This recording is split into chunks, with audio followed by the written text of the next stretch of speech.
Bonjour, le premier semestre vient de s'achever et nous pouvons affirmer que la première étape pour atteindre notre objectif de 28,1% de pénétration VPVU en fin d'année, eh bien cette première étape a été gagnée et tout simplement gagnée même. Ces résultats sont ceux, vous le savez, de tout le réseau Renault et Dacia en France, en VP comme en VU, pour les marchés flottes comme pour celui des particuliers.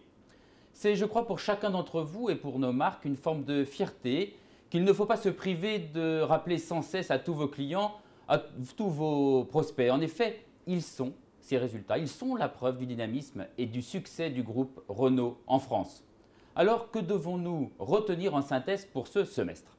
Tout d'abord, et tout simplement, le groupe Renault marche bien, à la fois avec Dacia qui explose, bien sûr, mais aussi grâce à Renault qui gagne des parts de marché.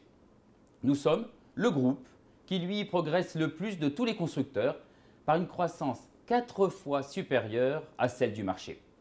En VPVU, le groupe gagne 3,4 points de part de marché pour atteindre 28,6%, avec à la clé plus de 60 000 véhicules supplémentaires vendus par rapport à 2009 sur la même période sur ce premier semestre.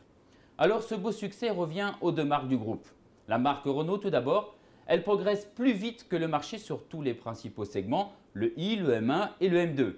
Et elle gagne près de 1 point de part de marché sur le semestre. Avec, et c'est intéressant de le rappeler, 3 chiffres. Nous vendons plus de Clio que la marque Volkswagen, tout modèle confondu. Nous vendons plus de Mégane que le groupe Ford, je dis bien le groupe Ford, toute marque et modèle confondu. Ou enfin, un dernier chiffre, nous vendons plus de Twingo que le groupe Fiat de toutes les marques du groupe Fiat.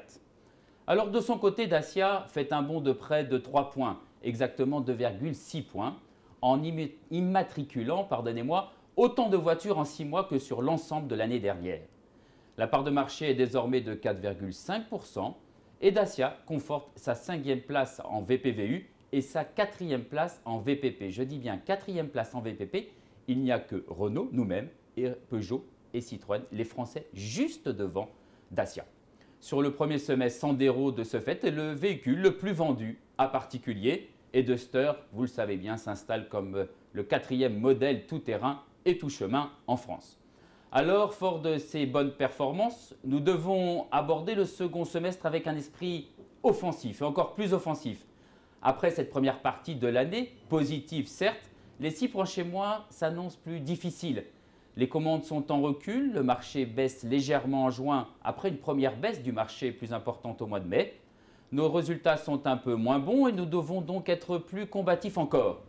Toutefois, sur l'ensemble de 2010, nous avons toujours notre objectif de vendre autant de véhicules en 2010 que nous n'en avons vendu en 2009 et malgré une chute de l'ordre de 20% du marché au second semestre. Alors l'enjeu, vous le comprenez bien, est d'importance pour nous tous et commence dès aujourd'hui. En conclusion, un seul mot, bravo pour vos résultats et rendez-vous début septembre. En effet, nous reviendrons régulièrement sur Synchronet et sur Warmup pour vous présenter les résultats mensuels. Alors en conclusion, je vous souhaite un excellent été et d'excellents résultats tant pour Renault que pour Dacia.